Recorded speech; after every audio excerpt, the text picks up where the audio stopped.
Hey, what's up guys? It's Andrew here from Get Into Game Dev, coming at you from an undisclosed location. Here we are, it's the start of 2022, new year, new us. And what I want to talk about today is what can we do this year to get into game development. Some of this advice may be basic, but hopefully you at least find it entertaining. So the way I see it, there are kind of three levels. I'm going to give like a multifaceted guide here. So there are three levels. Level one is when we first get started, we need to learn concepts, the underlying kind of ways of thinking that underpin everything, and they show up everywhere no matter what we're doing. Level two is productivity tools, okay? Once we have the concepts, then we can start learning how games actually get professionally done. So we need to learn a few tools for that. And then number three is just straight up hustle, basically, because whether you want to go freelance or work for a large major studio or just a little like team up with a few friends, you need to have something to show for your work. Even if you want to start with game development and then go on and get like a general tech job, you'll still need to show something that you've built some skills. So hustle. Okay, now let's get a little more in depth in these. I'm going to like circle around and gradually get more pointed. So level one, the concepts. Why do we need the concepts? Well, for one thing, they do show up everywhere. If we use a game engine like Unity or Unreal, even though it's handling a lot of the programming under the hood, the number one skill that lets us move around quickly and get into a new game engine really quickly and get our footing and orient ourselves is being able to understand what's going on under the hood, basically. And then the next part of that is it helps to reduce impostor syndrome, okay? It's always a good feeling to actually understand things, for real. So, what are the fundamental concepts? Well, for one thing, programming, okay? Pick a programming language. It does not matter. Actually, it really doesn't matter which one you pick. Having said that, I would try to stick to the mainstream languages simply because there's more information available on how to use them. So, if I was starting level one and I didn't have anything, I didn't have a programming language, I would pick Python. It's the easiest way to get started. And once you know Python, extending that to C or C++ is not so bad. It's pretty doable. Modern C++ is actually very similar to Python, and there are optimizing compilers anyway. Now look, I don't know if that's a popular opinion, but the point of this is to get in and start, right? So Python, start with Python, that's good. Okay, now, just like web development has three fundamental pillars, that is HTML, CSS, and JavaScript, game development, in my opinion, has three fundamental pillars, and those are OpenGL, network programming of some kind, and GUI, graphical user interface programming. Now, what will we learn from this? OpenGL, you will learn computer graphics. Now, computer graphics are probably the single bottleneck on any game system. They're always limited by how much power we can get out of them.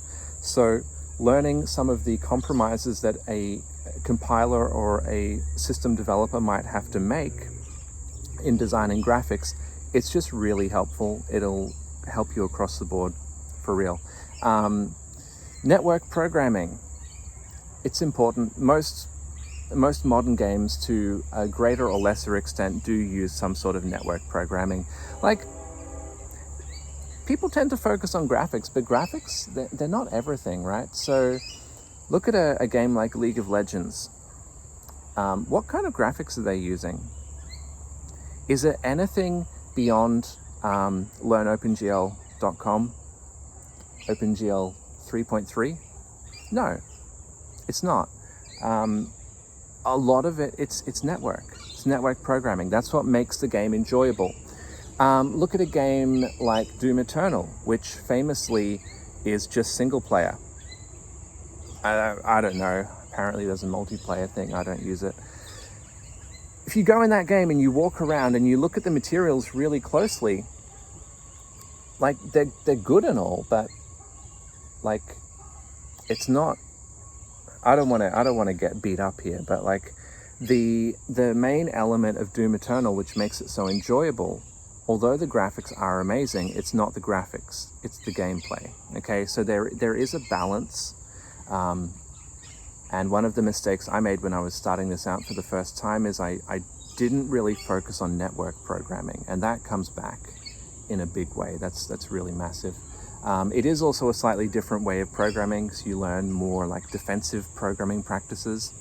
Like you get a data packet and you have to check it and stuff. Anyway, and then the third one is graphical user interface programming. And what you learn there, when you learn those concepts for the first time, it's a great way to learn design patterns.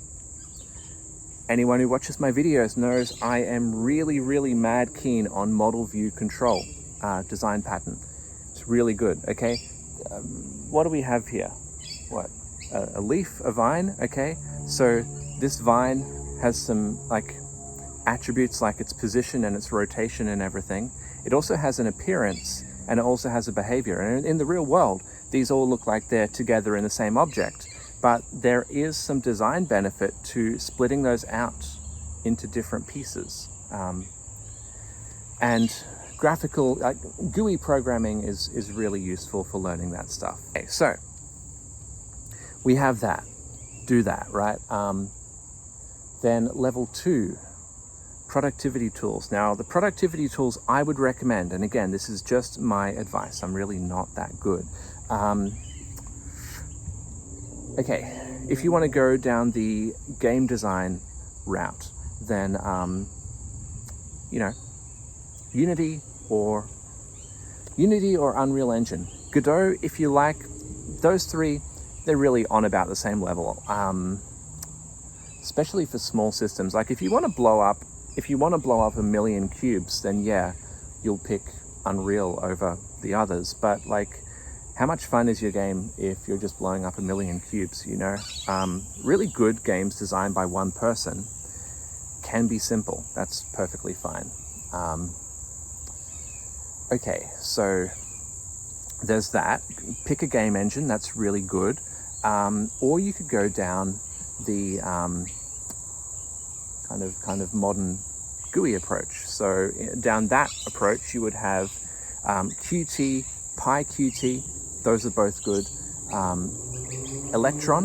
Electron.js is really good. If you're into JavaScript, you get full access to like the node environment.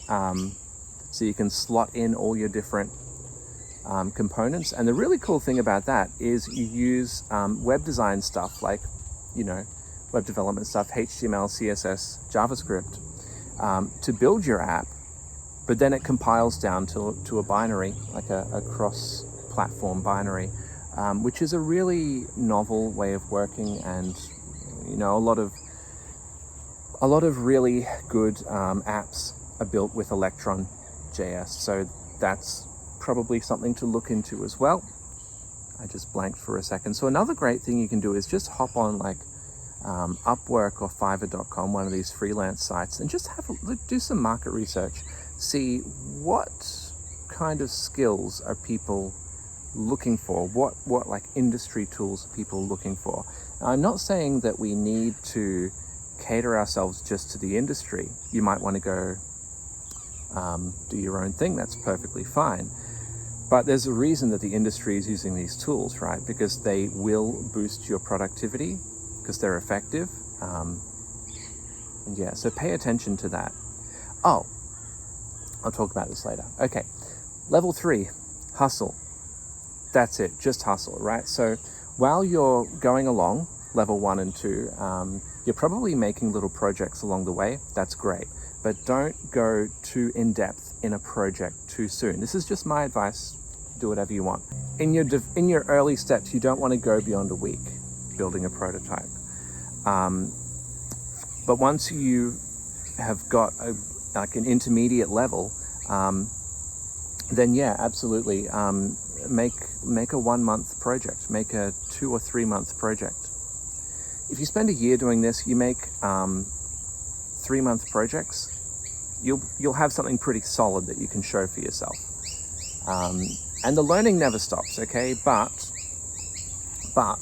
the first 2 stages are about those really violent bursts of work, of hammering in the concepts. And that's really important. And then once you have everything to a good intermediate level, you can just slot in new bits of information. It becomes easier. So yeah, make projects, and then, whatever you want to do, try reach out to people, hop on Fiverr, whatever.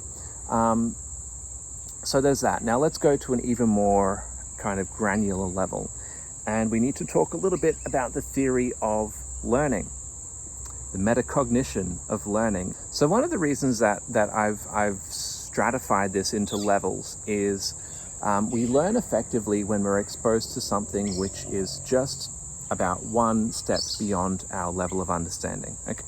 Whatever my understanding of Unity is, I'm going to seek out something which is, that level plus 1, and then that's going to grow me effectively.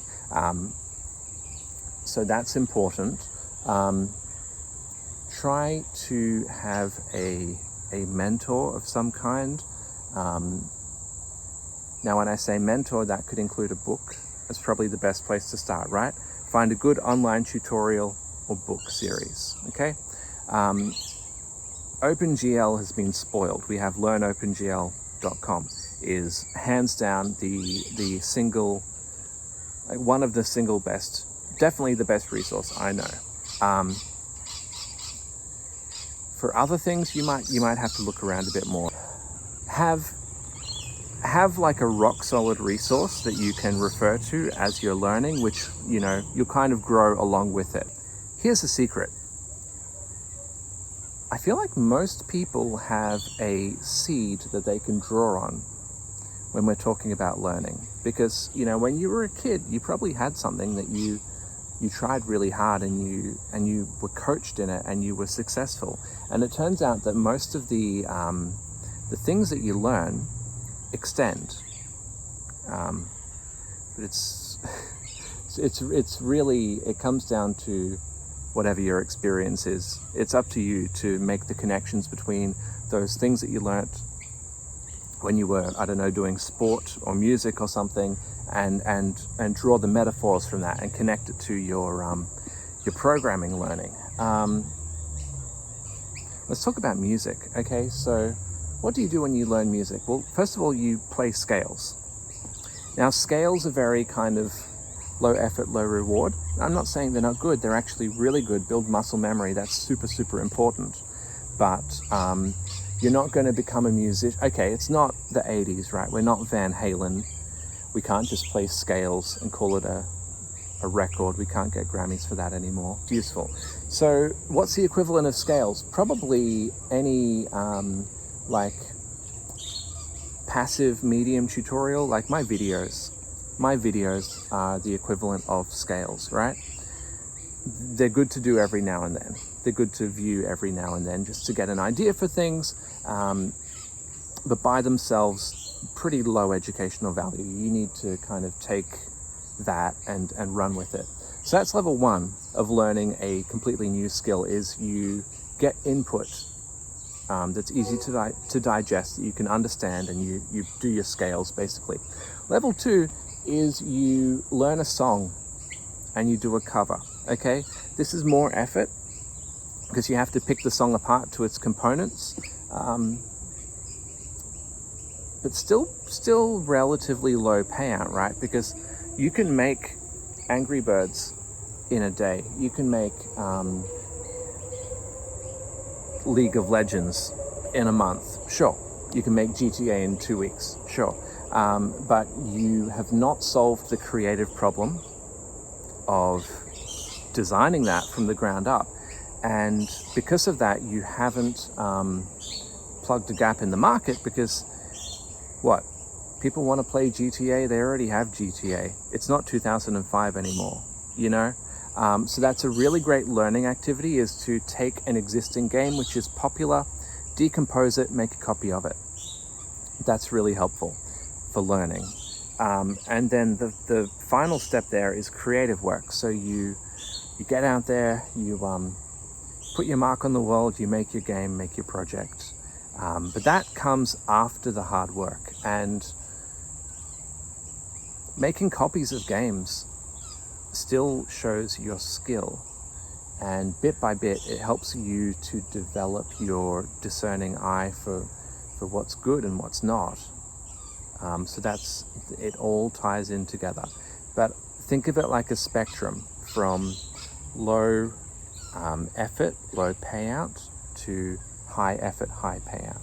Okay? Follow tutorials, make copies of things which are good, make your own thing.